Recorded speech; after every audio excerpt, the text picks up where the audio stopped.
বন্ধুরা, আমার নাম পারভিন। আমার হাজবেন্ড গাড়ি চালাতো। হঠাৎ একদিন সে গাড়ি অ্যাক্সিডেন্টে পরপারে চলে যায়। আর সে আমার কাছে রেখে গেল তার 2 বছরের একটা ছোট্ট কন্যা সন্তান। তো আমি আসলে এভাবে চলতে থাকলাম। কি আর করার, বাচ্চা সহকারে আমাকে জীবনে কেউ জীবন সঙ্গিনী করতেই চায় না, কোনো বিয়ের প্রস্তাবও আসে না। আমি আমার বাবার বাড়িতেই থাকতে থাকলাম। আসলে কোনো নারী বিধবা হলে যা হয় আর কি, ঠিক যেমনটা হয়েছিল আমার মায়ের বেলায়। আমারও যখন 2 বছর বয়স, তখন আমারও বাবা মারা যায়। কিন্তু আমার মা আমাকে সঙ্গে নিয়ে, মানে আমার এই বাবার সঙ্গে বিয়ে করে। এটা আমার সৎ বাবা। তারপরে আমার মা দুনিয়া থেকে চলে যায়। যাওয়ার পরে আমি এই সৎ বাবার ঘরেই মানুষ হই। সে আমাকে লালন পালন করে বিয়ে শাদী দিয়েছিল। তারপরে ওই তো আমার স্বামী চলে গেল, শুনলেনই তো। এখন এই বাবা আমাকে বলে যে তোমার আর কোথাও বিয়ে শাদী করতে হবে না। আমিও তো বাড়িতে রান্না বান্না করে দেওয়ার মতো কেউ নাই। তোমার ওই পাশে বাড়ির চাষি ওরা সব রান্না বান্না করে দেয়। জীবনে তো আর বিয়ে শাদী করলাম না, বিগত জীবনে 2টা করলাম, আর দরকার কি? তুমি যখন চলেই আসছো তো তুমিই থাকো। আমি বললাম তো ঠিক আছে বাবা, তুমি যখন এত করে বলছো বিয়ে শাদী করা লাগবে না, তো বাবা হলো তো সৎ বাবা হলো তো বাবা, তাই না? আমি তো তাকে বাবার মতোই শ্রদ্ধা করি। দুরা এখন দেখি বাবাই আমার উপরে সুযোগ নেই। বাবার আচরণটা কেমন যেন উল্টো পাল্টা। আমাকে বলে তুমি যখন চলেই আসছো তো বিধবার জীবনে তো আর কিছু থাকে না। তোমার মাও দুনিয়া থেকে চলে গেছে, আবার আমারও আগের পক্ষের বউটাও চলে গেল। এখন তুমি আর আমিই তো বাঁচি সংসারে। তো এই বয়সে আর আমি চাচ্ছি না যে অন্য পরের মেয়েকে নিয়ে এসে আবার ঘরে বোঝাবা নাই। তার চেয়ে সম্ভব যদি হয়, আচ্ছা শরিয়া বিধানে নাকি আছে যে সৎ মেয়ের সঙ্গে বাবা বিয়ে করতে পারে। তো এইরকম যদি কিছু একটা করা যায় তাহলে তুমি কি বলো? তখন আমি বললাম যে কি ব্যাপারে, আপনি আমার সৎ বাবা হলো তো আমি বাবার মতো দেখি। আর এইরকম কথাবার্তা আসলে না না, এরকম তুমি যদি করো তাহলে আমার জায়গাটা কোথায়? তখন বাবা বলে, আরে পাগলি মেয়ে, একটু ভেবে দেখো, এটাই সত্য। দেখো, জীবনটা যে কদিন বেঁচে আছি আসলে তো একদিনের না। হাতে বেঁচে থাকলে তোমার আমার সঙ্গে এরকম হলে সমস্যাটা কোথায়? দেখো, আমি একটা কথা বললাম, ভেবে দেখো। তো যাই হোক, কথাটা শুনে আমার মনটা খুব খারাপ হয়ে গেল। তারপরে হঠাৎ করে সে একদিন রাত্রে আমাকে বলতেছে যে তুমি একটু এদিকে আসো তো। তো আমি তার কাছে গেলাম যে কে যে বাবা। তো বলতেছে যে কি আমি সেদিন তোমাকে বললাম কথাটা।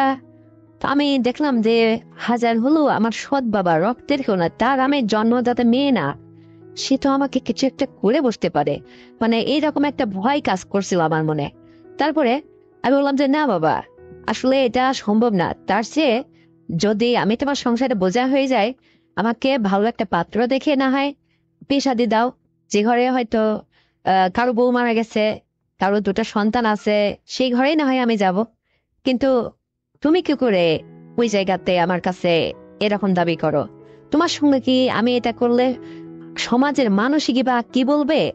আর দেখতেই বা কেমন দেখায়? এরকম ঘটনা তো আনকমন কোথাও ঘটে না, যেটা তুমি করতে চাইছো। তখন বাবা বলে যে ঠিক আছে, তা যদি সম্ভব না হয় তাহলে মাঝে মধ্যে তুমি দেখো, এত যৌবনবর্তী একটা মেয়ে, সুরল স্বাস্থ্য তোমার, কত সুন্দর উঁচু লম্বা, দেখতে সুন্দর টল ফিগার তোমার। তো তোমাকে দেখে তো আমার খুব লোভ জাগে। তে তুমি আমার কাছে আপত্তি করো না রে মা। তুমি, আমি যখন মাঝে মধ্যে একটু কষ্টে থাকি বোঝোই তো, আমারও তো এরকম একটু মাঝে মধ্যে মন চায়। তো তুমি যদি আপত্তি না করো তাহলে বিয়ে ছাড়াই হয়তো হতো। তখন আমি বললাম যে এইটা আসলে এক জিনিস, আর সমাজের মানুষকে বিয়ে শাদী করে পরিচয় দেওয়াটা একটা জিনিস। কারণ বাবা কখনো মেয়েকে বিয়ে করবে, হাজার হলো আমি সৎ মেয়ে তারপরে খেয়েছে, এটা মানুষ কখনো মেনে নেবে না। কিন্তু ঠিকার কথা শুনে বাবা বলে যে বিয়ের সাথে তুমি নাই করলে সবই ঠিক আছে, কিন্তু তুমিও যেভাবে অনাহারে আছো আমি তো একই রকম। তো এটা কি চাইলে হয় না মা? তখন আমি বললাম আচ্ছা ঠিক আছে, তুমি যাও ওই রুমে ঘুমো, আমাকে একটু ভাবতে দাও। আমার মনটা বাবার কথা শুনে, সৎ বাবা হলেও তো তাকে আমি বাবার মতো মনে করি। আমি ভীষণ একটা টেনশনে পড়ে গেলাম যে দুনিয়াতে কেউ কারণ না, সবাই আসলে সুযোগ নেয়, তাহলে আমি এই বিধবা নারী কোথায় যাব? মানে আমার দুনিয়াতে জায়গা কোথায়? তো খুব নিজের উপরে রাগ হচ্ছিল যে বিধাতা কেমন করে নিয়ম করলো।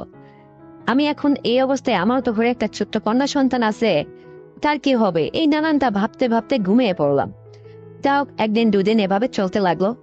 তারপরে দেখি মানে আমি যখন বাথরুমে যাই, গোসলখানায় বা গোসল করে চেঞ্জ করি পোশাক আশাক, তখন সে আড়াল থেকে কেন যেন আমাকে দেখার চেষ্টা করে। মানে আগে কখনো সে এরকম ছিল না।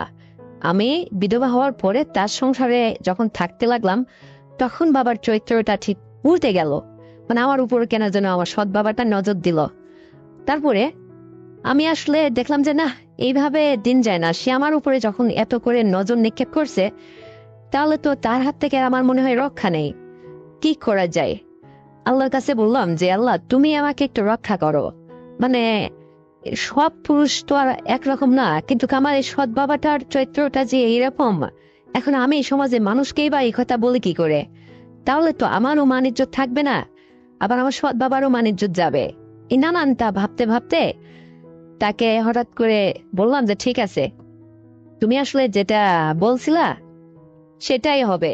তখন আমার সৎ বাবা বলল, হ্যাঁ, তা না হলে আমিও সিদ্ধান্ত নিয়ে ফেলছিলাম যে আমি আমার বাড়ি থেকে তোমাকে বের করে দেবো, তুমি কোথায় যাবা জানি না। মানে তোমার মতো এইরকম একটা ইয়াং মানে কুমারী বিধবা মেয়ে থাকতে আমি কেন আবার অন্য কোথাও বিয়ে শাদী করতে যাব? হ্যাঁ, এটা কি হয়? আর এটা পাড়ার মানুষকে বোঝাতে যাব কেন? তুমি বোঝো না এটা? এটা তো এখন তো তোমারও লাগবে, আমারও লাগবে। আমি কি একদম বুড়ো হয়ে গেছি নাকি? হুম। আরে বাবার কথা শুনে না আমি অবাক হয়ে যাই যে আমার এই সৎ বাবা বলে কি এরকম কথা বলে। যাই হোক, তারপরে একদিন দুপুরবেলা সে বাজার থেকে আসলো। এসে মানে আমার মেয়েটা ছোট্ট বাবুটা কোথায় যেন খেলতেছে বাইরে, তা আমাকে বলতেছে যে এই কি যেন একটা কিনে নিয়ে এসে আমাকে দিয়ে বলতেছে, আমি একটু ফ্রেশ হয়ে আসি, তুমি একটু কেটে কুটে আমাকে দাও, তুমিও খাও। যার পরে দেখলাম যে কিছু ফল ফলা দিই। তো যাই হোক, কেটে আমার সৎ বাবাকে খাওয়ালাম, আমিও খেলাম। তারপরে আমাকে বলতেছে যে একটু এদিকে আসো।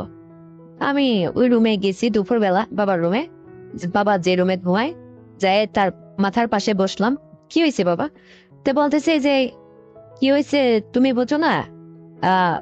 তাই কয়ে সে মানে আমার বিছনা থেকে সে তার বিছনা থেকে উঠে যায়, দরজাটা দিনের বেলা, দুপুর বেলা ঠিক তখন বেলা 2টা বাজে, দরজাটা লাগিয়ে দিয়ে বলতেছে যে একটা কথাও হবে না, তোমার মেয়েটা কোথায়? তখন আমি বললাম যে আমার ছোট্ট মেয়েটা বাইরে খেলা করতেছে অন্যদের সাথে। কেন? আরে দিন দুপুর বেলা এসব কি? সে কি কার কথা শুনে রে বাবা? মানে দরজাটা লাগিয়ে দিয়ে মানে আমার মুখটা চেপে ধরলো, ধরে বলতেছে একটা কথাও বলবো না, চটপট শুয়ে পড়ো বিছানাতে। তাই করে আমাকে এরকম ধাক্কে দিয়ে আমার বিছানাতে আমাকে শুয়ে দিল।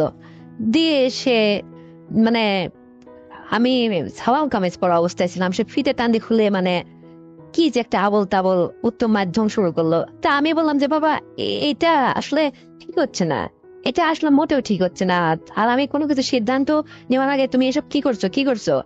এইসব বলতে বলতেই আমার বাবা আমাকে বলে যে মানে একদম কোনো কথা বলবা না তো, আমার মানের ইজ্জতটা তুমি খায়ো না, এটা অন্য মানুষ জানলে কি ভাববে? দেখো, তোমারও যেটা আসলে এই মুহূর্তে প্রয়োজন ছিল আমারও প্রয়োজন ছিল, তো আমি এটা তোমাকে করছি, তাই কি হয়েছে?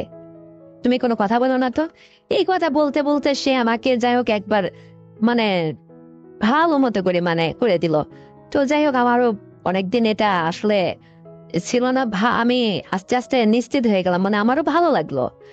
তো তারও হলো। তো এখন থেকে সে আমাকে বলে যে মারে, তুমি এটা কাউকে বলো না বা বোঝাও না, তুমি যদি শুধু এই সুযোগটা দাও আজকের মতো, তাহলে সারাটা জীবন তুমি আমার সংসারে থাকবে। আমার কি অর্থ সম্পত্তি কম? আর এই সমস্ত কিছু তুমি মানে দখল করে নাও। আমার তো আর কোনো ছেলে সন্তানও নেই, মেয়ে সন্তানও নাই। তো তুমি আমাকে দখল মানে আমার সবকিছু মালিক হয়ে যাও। আর আমার সঙ্গে আসলে যেটা আমি আজকে করলাম এটা দীর্ঘদিন ধরে তুমি করবা, তাহলে আর আমার কোনো আপত্তি নেই, আমি কখনোই বিয়ে করব না। তো কে কার কথা শুনে রে ভাই? আমি মানে বন্ধুরা, এই এই এই এইরকম সৎ বাবা এই বিধবা মেয়ের মানে এইরকম সরলতার সুযোগ নেবে, কি জানতো? আগেই যদি জানতাম তাহলে আমার হাজবেন্ড মারা গেল তার সংসার দূরেই থাকতাম। কিন্তু একটু জীবনটা বাঁচার আশায় বাবার সংসারে আসলাম।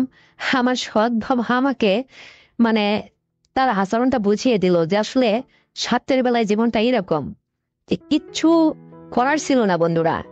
তারপর থেকে জীবনে সারাটা জীবন সে আমাকে এভাবে, আমি একটা কুমারী মেয়ে, বিধবা মেয়ে, আর আমাকে সে আমার লোকটা সামলাইতে পারো না আমাকে দেখে, সে নিজেই এটা দিনের পর দিন ভোগ করতে লাগলো।